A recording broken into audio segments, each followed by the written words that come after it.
بسم اللہ الرحمن الرحیم۔ شروع اللہ کے نام سے جو بڑا مہربان نہایت رحم کرنے والا ہے۔ حضرت ابو ہریرہ رضی اللہ تعالیٰ عنہ بیان کرتے ہیں، رسول اللہ صلی اللہ علیہ وآلہ وسلم نے فرمایا، جب مسلمان یا مومن بندہ وضو کرتا ہے اور اپنا چہرہ دھوتا ہے تو آنکھوں کے دیکھنے سے ہونے والی تمام خطائیں پانی کے ساتھ یا پانی کے آخری قطرے کے ساتھ اس کے چہرے سے نکل جاتی ہیں۔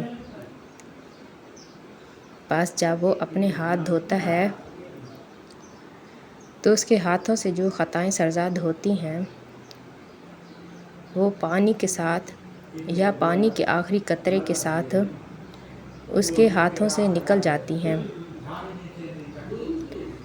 پس جب وہ اپنے پاؤں دھوتا ہے تو اس کے پاؤں سے جو خطائیں سرزاد ہوتی ہیں پانی کے ساتھ یا پانی کے آخری قطرے کے ساتھ اس کے پاؤں سے نکل جاتی ہیں،